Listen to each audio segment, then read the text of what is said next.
Number 3, Ali Culhane. Number 13, Erin Ward. Coming in for Pat Med. There they are, 3 and 13. Checking out, 1 and 11. 1 Ferrante, 11 Dundon. And we've got a new keeper that's going to go in there. I believe Birnbaum just came out. And I'm trying to figure out if that's Meghanels, because they have 3 keepers on this team. They also have Taylor Brown. But I would think it's Meghanels, the senior, who only a couple of years ago as a sophomore picked up a lacrosse stick. She had never played the sport. She became a goalie. How good is she? She's now getting offers to play in college. Wow. How good of a story is that? That's great. Sometimes you just connect with a sport and you're a natural athlete. You pick something up and it just feels right, and it is right. Tracy Morenberg said of Meghanels that this kid, she's a great kid in Els. She can't do enough for the program. She's always trying to do more. Tracy said that she is absolutely a coach's dream. When you have players like that on the team, their attitude becomes contagious, and it really benefits the whole team because they pick up on their positive qualities. And just got confirmation through our producer, Will Sanchez, from the field. It is Meghanels, the senior, that is now tending goal. There she is. Again, 2 years ago, never played lacrosse. Picked up a stick. She's a goalie, now getting offers. Not a bad deal. As Mike Quick would say, good job by Meghanels. Good job. 9 minutes and 45 seconds remaining in this second half. 4-0 in favor of Commack. 2 goals in the first half by Erin Neville. Goals here in the second half, Rebecca Kravitz, Mallory Dugan. 2 assists for Jessica Silverman. For Tracy Morenberg, now in her 16th year as the head coach, a 1988 graduate from Walt Whitman, where she won 2 state championships back-to-back, 1985, 1986. You see coming out is Kristen Ronaldo. In fact, Tracy Morenberg was a high school teammate of Tom Gugliotta. That's right, Tom Gugliotta, who played in the NBA, I'm going to guess about 10 or 12 years. And we were talking about Googs before the game down in the field. She said he was a great classmate, and a couple of good stories that we were talking about him. And we also mentioned his dad, the late, great Frank Gugliotta, who was great friends with Rocco Valvano, who was the father of the late Jim Valvano. And that's how Tom Gugliotta ended up at North Carolina State.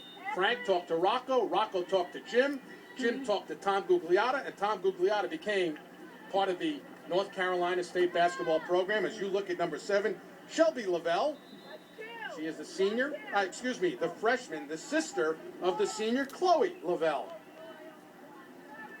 So now that I dated myself and Tracy back 74 years, and she'll be real happy that we were talking about this. Interestingly, though, we mentioned that earlier in the broadcast that Tracy's in the Hall of Fame at the University of Rhode Island. She's also in the Walt Whitman Hall of Fame, as her team, her state championship team, was honored and put in the Hall of Fame. They had some great talent that came out of Walt Whitman High School. You could go with Tracy.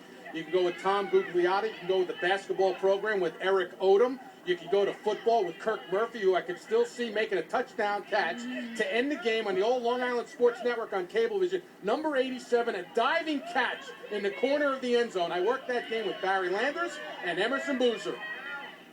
All right, enough history. Let's get back to the girls because it's all about them here today. And I'm still watching Commack run, and run. And they have not quit at all, trailing here 4-0 to Pat Med. Excuse me. Yeah, Commack is up 4-0. Pat Med is trailing. See, I twisted my whole story around. I got all excited about the old days. Played towards midfield. 7 minutes and 15 seconds now remaining. See, look at the hustle there. It's incredible, Lauren. I mean, you've played the sport. You know what it's all about. What does it say when you're up and you see the opponent is still chasing after you, marking hard when they're down 4 and the time's against them? It says they're not going to quit. You have to play the full game if you want to win this game because this team is not going to let up. And a lot of times it's this point in the game where things could change because one team thinks they have the game won and the other team is continuing to fight. So as long as the team continues to fight, the other team has to continue to bring their best game. Shot saved by Els. That was a hard shot from a good distance out, and Meghanels, who just replaced Jackie Birnbaum, was right there to make the save and now gets rid of it with a very strong goal kick to midfield. 6 minutes and 20 seconds remaining. Erica Fisher, number 3 for Commack, got a foot on it. Rolled right back towards midfield.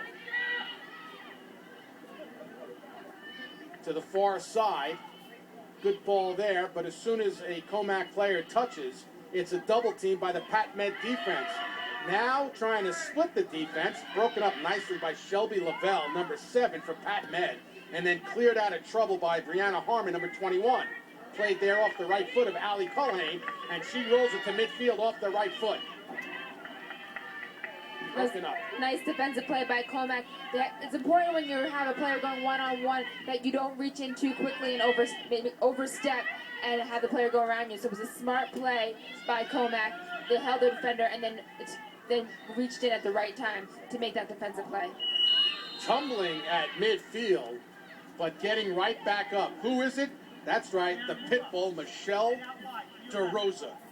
I love the way she plays hard every single second of the contest. You have to love a player that plays with heart. There's nothing better to see than a player who never gives up and plays with that never die and never quit attitude. Now I know why Chris Greco described her as the hardest worker on the team. She was a forward, moved to defense, and there's a goal! Pat Med puts one on the board, and it's 4-1. And there's that never quit attitude paying off. They keep pushing, and they do score in this game late in this second half. With only 4 minutes and 54 seconds left, they finally put one in. Kelly Minicozy. There's the kick, goes over the top.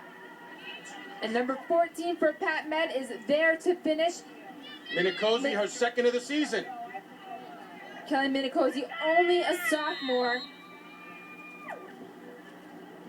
And this is a player who is tough and doesn't back down, and we see it there. She gets the ball and she takes that shot, takes the opportunity, and this whole team has not backed down, and that's why they were able to get a goal in the back of the net with less than 5 minutes in the game. And that's why you play hard until the final whistle.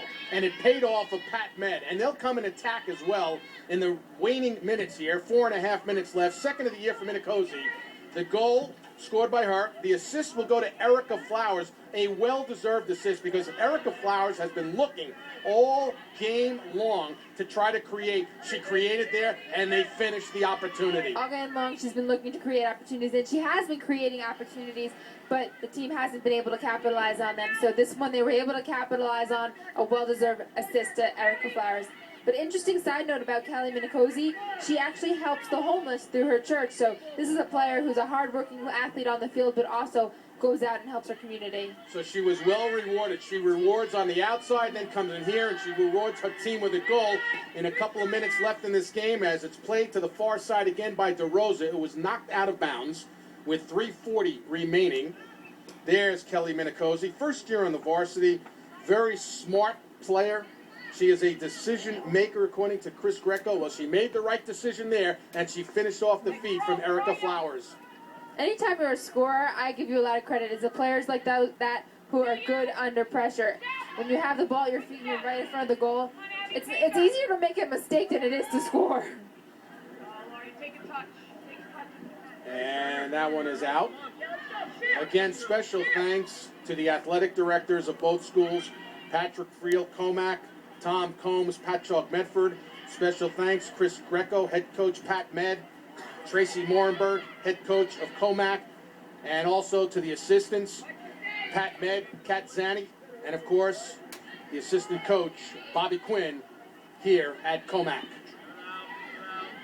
And we've got a player down, and I don't know if that's Rosa Prestano, and it is. Now remember, she's awaiting an MRI. She's been playing with a bad leg, a bad knee. Her sister is already out on injured reserve for the season. Her sister, Sabrina. Now let's take a look. Oh, knee to knee, I believe, right there. And now Rosa Prestano is out. And she's being attended to by the coaching staff here. That's Chris Greco, the head coach, now in his 4th year. Hopefully she'll be okay. 2:35 remaining. And now it comes out of bounds with 2:25. Pat Med is still pushing. They're looking to get another goal in the back of that net late in this game. Rosa Prestano is now talking with her sister Sabrina on the bench. Sabrina's already out. Els with a nice save. Oh! And then the rebound. She knocked that one away as well. Whoa! Meghanels between the pipes. Els coming up big late in the game. Beautiful shot, but you see that reach. She really gets up there to defend that goal. The ball looks like it's going overhead. She gets her hands on it. Number 2, her Batman, or number 3, Ali Colhane is there for the rebound, but she is denied by Meghanels.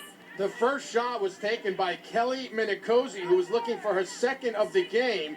The rebound, Colhane couldn't finish because Els was very athletic and came out and cut down whatever angle was there with 90 seconds now left.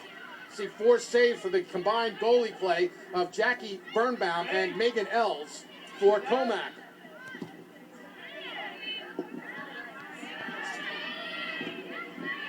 Of the 4, Els has 3. Birnbaum had 1. Great job between those pipes by the sophomore and the senior. But watch Els, the athletic ability. That's Minicozy. Els goes up high, knocks it down, and then presence of mind comes out on Colhane to deny her. Beautiful decision-making, making that first save, and then that decision-making to come out and make that second save to prevent Colhane from getting a nice shot off.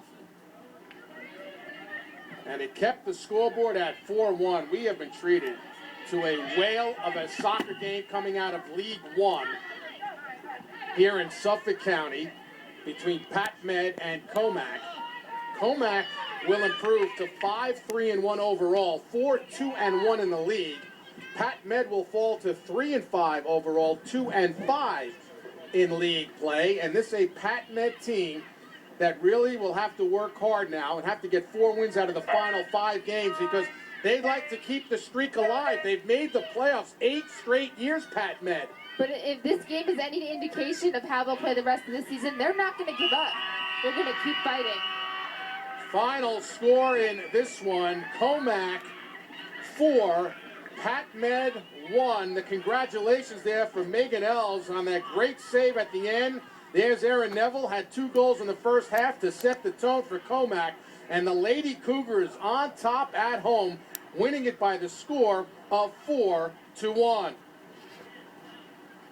We'll be back. We'll close out the show. We'll talk to the players of the game right after this timeout. It's game time on Long Island on MSG Varsity in HD. 4-1 commack over Patchogue Medford.